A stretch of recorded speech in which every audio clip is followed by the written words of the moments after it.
जय श्री कृष्णा। कार्तिक मास की कथा अध्याय 12। नारद जी ने कहा कि तब इंद्रादिक देवता वहां से भय से कंपित होकर भागते भागते वैकुंठ में विष्णु जी के पास पहुंचे। देवताओं ने अपनी रक्षा के लिए उनसे स्तुति की। देवताओं की इस दीन वाणी को सुनकर करुणा सागर भगवान विष्णु ने उनसे कहा कि हे देवताओं, तुम भय को त्याग दो, मैं युद्ध में शीघ्र ही जालंधर को देख लूंगा।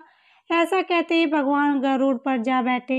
तब समुद्र तन्या लक्ष्मी जी ने कहा कि हे नाथ, यदि मैं स्वतः आपकी प्रिय और भक्त हूँ तो मेरा भाई आप द्वारा युद्ध में नहीं मारा जाना चाहिए। इस पर विष्णु जी ने कहा, अच्छा, यदि तुम्हारी ऐसी ही प्रीति है तो मैं उसे अपने हाथों से नहीं मारूंगा, परंतु युद्ध में अवश्य जाऊंगा, क्योंकि देवताओं ने मेरी बड़ी स्तुति की है।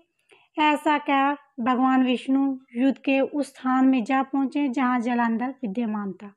जालंधर और विष्णु का घोर युद्ध हुआ। विष्णु के तेज से कंपित देवता सिंहानंद करने लगे। फिर तो अरुण ने अनुज गरुड़ के पंखों की प्रबल वायु से पीड़ित हो दैत्य इस प्रकार घूमने लगे जैसे आंधी से बादल आकाश में घूमते हैं। तब अपने वीर दैत्यों को पीड़ित होते देख जालंधर ने क्रोधित और विष्णु जी से उदित वचन कहकर उन पर कठोर आक्रमण किया। दोनों ओर से गदाओं, बाणों और शूलों आदि का भीषण प्रहार हुआ। दैत्यों ने क्षीणता प्रहार से व्याकुल देवता इधर उधर भागने लगे। तब देवताओं को इस प्रकार भयभीत हुआ देख गरुड़ पर चढ़े भगवान युद्ध के आगे बढ़े और उन्होंने अपना सारंग नामक धनुष उठाकर बड़े जोर से टंकार किया। त्रिलोकी शताब्दी हो गई। पल मात्र में भगवान ने हजारों दैत्यों के सिरों को काट गिराया। फिर तो विष्णु और जालंधर का महासंग्राम हुआ। बाणों से आकाश भर गया। लोग आश्चर्य करने लगे। भगवान विष्णु ने बाणों के वेग से उस दैत्य की ध्वजा, छत्र और धनुष बाण काट डाले। इससे व्यथित हो उसने अपनी गदा उठाकर गरुड़ के मस्तिष्क पर दे मारी।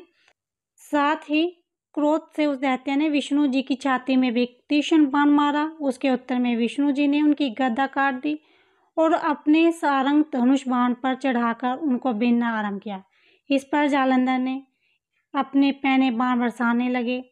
उनसे विष्णु जी को कई पैने बाण मारकर विष्णु धनुष को काट दिया। धनुष कट जाने पर भगवान ने गदा ग्रहण कर ली और शीघ्र ही जालंधर को खींच कर मारी, परंतु उस अग्निवत अमोघ गदा की मार से भी उस दैत्य का कुछ न हुआ।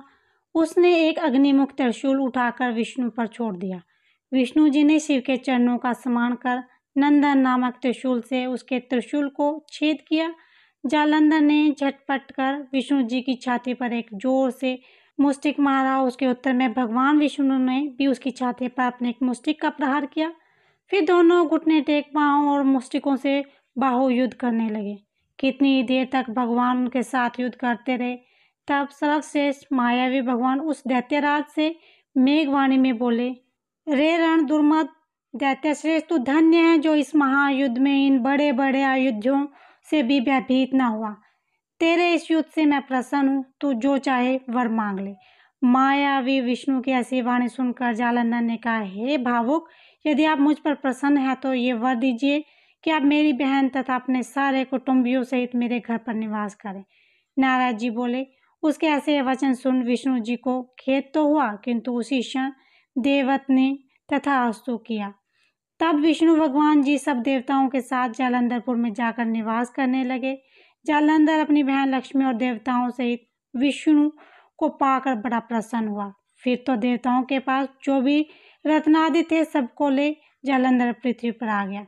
निशुम्भ को पाताल में स्थापित कर दिया और देव दानव यक्ष गोवर्धन सहित सर्प राक्षस मनुष्य आदि सबको अपना वंशवर्ती बना त्रिभुवन पर शासन करने लगा। उसने धर्मानुसार सपुत्रों के समान प्रजा का पालन किया।